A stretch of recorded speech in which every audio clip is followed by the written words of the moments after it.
नमस्कार और स्वागत है आपका। आज हम कानून की दुनिया के एक बहुत ही ज़रूरी और दिलचस्प टॉपिक को समझने वाले हैं, अपकृत्य विधि, जिसे हम टॉर्ट लॉ भी कहते हैं। कभी सोचा है कि अगर किसी के साथ कोई दीवानी क्षति या सिविल रॉन्ग हो जाए, मतलब किसी की लापरवाही से किसी का नुकसान हो जाए, तो हमारा कानून उसकी मदद कैसे करता है? आज हम उन्हीं उपायों, उन्हीं रेमेडीज़ के बारे में बात करने वाले हैं जो कानून हमें देता है। तो चलिए, बिना किसी देरी के शुरू करते हैं। तो आज का हमारा मेन सवाल है, discuss the various remedies available in an action for tort, या हिंदी में कहें तो अपकृत्य की कार्यवाही में उपलब्ध विभिन्न उपचारों का वर्णन कीजिए। देखिए, ये सवाल सिर्फ कानून के छात्रों के लिए ही नहीं, बल्कि हर उस इंसान के लिए ज़रूरी है जो ये जानना चाहता है कि हमारा न्याय का सिस्टम असल में काम कैसे करता है। चलिए, इसे एक एक करके बहुत ही आसान भाषा में समझते हैं। तो सबसे पहले ये समझते हैं कि जब हम कानून में उपचार या रेमेडी शब्द इस्तेमाल करते हैं तो इसका असल मतलब होता क्या है। आप इसे एक तरह की कानूनी फर्स्ट एड किट समझ सकते हैं। जब भी किसी के कानूनी अधिकार को चोट पहुंचती है तो कानून इस किट को खोलता है और सिचुएशन को ठीक करने के लिए, या कह सकते हैं कि पीड़ित को राहत देने के लिए सही उपाय करता है। यही राहत या उपाय ही उपचार कहलाता है। तो अपकृत्य यानी टॉर्ट है क्या? ये एक दीवानी क्षति है, मतलब ये कोई क्रिमिनल केस नहीं है। यहाँ मकसद किसी को जेल भेजना नहीं होता, नहीं, बिल्कुल नहीं। इसका मुख्य उद्देश्य होता है पीड़ित को मुआवजा दिलाना। और लक्ष्य क्या है? लक्ष्य ये है कि जिस इंसान को नुकसान हुआ है उसे आर्थिक तौर पर वापस उसी हालत में पहुंचा दिया जाए जिसमें वो नुकसान होने से ठीक पहले था। आप इसे एक तरह की फाइनेंशियल टाइम मशीन भी कह सकते हैं, जो नुकसान के असर को कम करने की या ख़त्म करने की कोशिश करती है। देखिए, अपकृत्य में जो भी उपचार मिलते हैं उन्हें हम मोटे तौर पर दो हिस्सों में बांट सकते हैं। पहले है न्यायिक उपचार, मतलब वो उपाय जो हमें अदालत के जरिए मिलते हैं। और इनमें सबसे आम और शायद सबसे जरूरी है क्षतिपूर्ति, जिसे अंग्रेजी में हम डैमेजेस कहते हैं। ये वो मुआवजा है जो पैसों के रूप में दिया जाता है। तो जब हम मुआवजे की बात करते हैं तो ऐसा नहीं है कि बस एक रकम तय कर दी और हो गया। नहीं, हमारा कानून असल में 6 अलग अलग तरह की क्षतिपूर्ति यानी डैमेजेस को मान्यता देता है, और हर एक का अपना एक खास मकसद है जिसे खास तरह के मामलों में इस्तेमाल किया जाता है ताकि हर मामले में सही से न्याय हो सके। तो ये है वो 6 प्रकार। जैसे अवमानात्मक क्षतिपूर्ति तब दी जाती है जब कोर्ट को लगता है कि केस तो सही था पर वादी को ये केस नहीं लाना चाहिए था, तो कोर्ट उसे बस कुछ सिक्के देकर अपनी नाराजगी जाहिर करती है। नाम मात्र की क्षतिपूर्ति तब मिलती है जब आपके अधिकार का उल्लंघन तो हुआ पर कोई असली नुकसान नहीं हुआ। और उदाहरणात्मक क्षतिपूर्ति, जैसा नाम से ही साफ है, दोषी को सजा देने और समाज में एक मिसाल कायम करने के लिए दी जाती है। पर आज हम खास तौर पर सामान्य और विशेष क्षतिपूर्ति पर फोकस करेंगे, क्योंकि ज्यादातर मामलों में यही सबसे ज्यादा मायने रखती है। तो सामान्य और विशेष क्षतिपूर्ति में आखिर फर्क क्या है? चलिए इसे बहुत आसान तरीके से समझते हैं। सामान्य क्षतिपूर्ति उन नुकसानों के लिए होती है जो दिखते नहीं पर महसूस होते हैं, जैसे दर्द, तकलीफ या मानसिक तनाव। कानून ये मानकर चलता है कि अगर किसी के साथ कुछ गलत हुआ है तो ये तकलीफ तो उसे हुई ही होगी। दूसरी तरफ है विशेष क्षतिपूर्ति।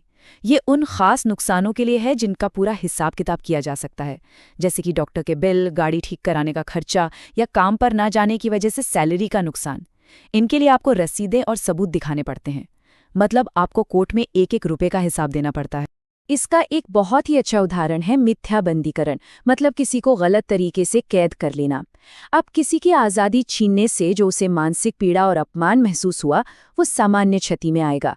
लेकिन अगर उस व्यक्ति ने इलाज के लिए डॉक्टर को पैसे दिए, अपना केस लड़ने के लिए वकील को फीस दी, या फिर दुकान बंद रहने से उसकी कमाई का जो नुकसान हुआ, ये सब कुछ विशेष क्षति में गिना जाएगा। और इन खर्चों का मुआवजा पाने के लिए उसे सारे बिल और दूसरे सबूत अदालत में पेश करने होंगे। अच्छा, हर बार सिर्फ पैसों से मुआवजा देना ही सही उपाय नहीं होता। कभी कभी किसी गलत काम को होने से रोकना ज्यादा जरूरी होता है। और यहीं पर अदालत का एक और बहुत शक्तिशाली हथियार काम आता है, जिसे हम कहते हैं व्यादेश या इंजंक्शन।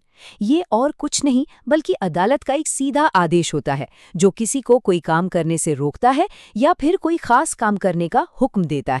व्यादेश भी अलग अलग तरह के होते हैं। खासतौर पर ये 4 तरह के होते हैं: अस्थायी, स्थायी, प्रतिषेधात्मक और आज्ञापालक। हर एक का इस्तेमाल अलग अलग सिचुएशन में किया जाता है और इनका असर भी अलग अलग होता है। अस्थायी और स्थायी व्यादेश के बीच का जो फर्क है वो तो इनके नाम से ही पता चल जाता है। अस्थायी व्यादेश एक पॉज बटन की तरह है, जिसे अदालत केस की शुरुआत में ही दबा देती है। इसका मकसद ये होता है कि जब तक केस का आखिरी फैसला नहीं आ जाता, तब तक सिचुएशन वैसी ही बनी रहे और कोई और नुकसान ना हो। दूसरी तरफ स्थायी व्यादेश आखिरी फैसला होता है। ये केस जीतने के बाद मिलता है और दोषी को हमेशा के लिए वो गलत काम करने से रोक देता है।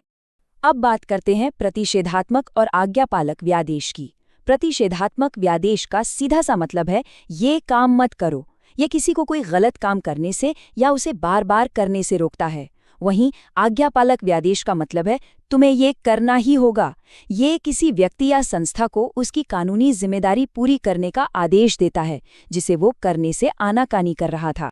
क्षतिपूर्ति और व्यादेश के अलावा भी अदालतों के पास न्याय करने के लिए कुछ और खास टूल्स होते हैं। हो सकता है ये उतने आम ना हो, लेकिन जब सही मामला आता है तो ये बहुत कारगर साबित होते हैं। चलिए उन पर भी एक नज़र डाल लेते हैं। ये 3 और महत्वपूर्ण न्यायिक उपचार हैं। पहला, संपत्ति की पुनर्प्राप्ति, जो आपकी चोरी हुई या गलत तरीके से छीनी गई चीजें वापस दिलाने में मदद करता है। दूसरा है स्वामित्व की घोषणा, जो किसी जमीन या सामान पर आपके मालिकाना हक को कानूनी तौर पर पक्का कर देता है। और तीसरा है परमादेश, जो एक बहुत शक्तिशाली आदेश है और इसका इस्तेमाल आमतौर पर किसी सरकारी अधिकारी को अपना काम करने के लिए मजबूर करने के लिए किया जाता है। संपत्ति की पुनः प्राप्ति का अधिकार तब बहुत काम आता है जब किसी से उसकी कोई चल या अचल संपत्ति, मतलब मूवेबल या इमूवेबल प्रॉपर्टी, गैर कानूनी ढंग से छीन ली गई हो। हमारा कानून ऐसे व्यक्ति को ये अधिकार देता है कि वो अदालत के जरिए अपनी संपत्ति वापस पा सके। भारत में ये अधिकार खास तौर पर स्पेसिफिक रिलीफ एक्ट के तहत दिया गया है। अच्छा, इससे पहले कि हम उन उपचारों पर आगे बढ़ें जिन्हें आप अदालत के बाहर भी इस्तेमाल कर सकते हैं, एक छोटा सा ब्रेक लेते हैं।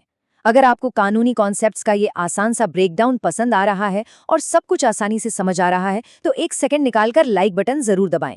इससे हमें भी पता चलता है कि हमारी मेहनत सही दिशा में जा रही है। और हाँ, ऐसे ही सीधे सरल कानूनी विश्लेषण के लिए सब्सक्राइब करना बिल्कुल न भूलें। आपका सपोर्ट हमारे लिए सच में बहुत मायने रखता है। चलिए अब बात करते हैं उन उपायों की जिन्हें इस्तेमाल करने के लिए आपको अदालत के चक्कर काटने की जरूरत नहीं है। जी हाँ, कानून कुछ सिचुएशंस में पीड़ित व्यक्ति को खुद कदम उठाने की इजाजत देता है। इन्हें न्यायेतर या एक्स्ट्रा जुडिशियल रेमेडीज कहा जाता है। ये आत्म सहायता या सेल्फ हेल्प के सिद्धांत पर काम करते हैं।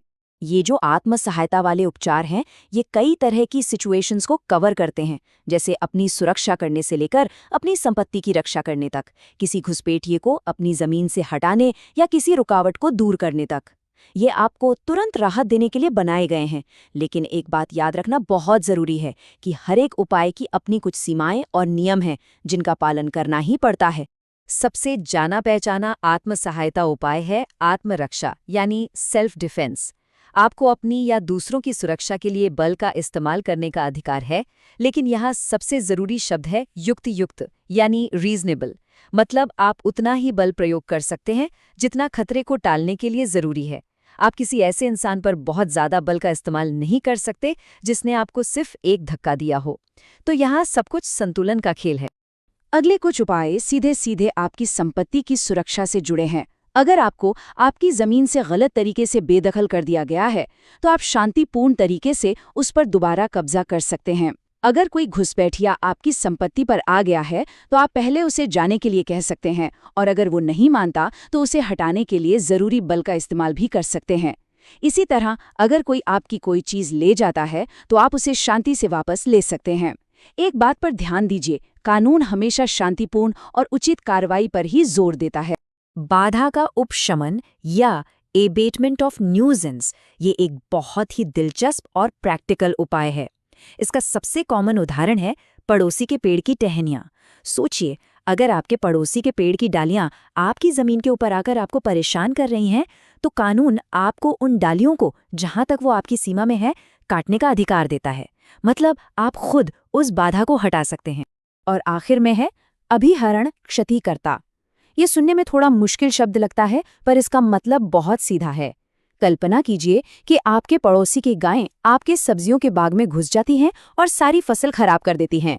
तो इस अधिकार के तहत आप उन गायों को तब तक अपनी जमीन पर रोक कर रख सकते हैं जब तक कि आपका पड़ोसी आपके नुकसान का हर्जाना न दे दे। लेकिन यहाँ एक बहुत बहुत ज़रूरी बात है। आप उन जानवरों को बेच नहीं सकते और जब तक वो आपकी हिरासत में हैं, उनकी देखभाल की जिम्मेदारी भी आपकी ही होगी। तो अगर हम आज की सारी बातचीत को संक्षेप में समझें तो टॉर्ट लॉ न्याय पाने के लिए दो अलग अलग रास्ते देता है।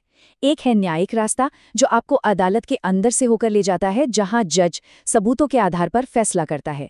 और दूसरा है न्यायेतर रास्ता, जो आपको अदालत के बाहर सेल्फ हेल्प के जरिए तुरंत एक्शन लेने की ताकत देता है।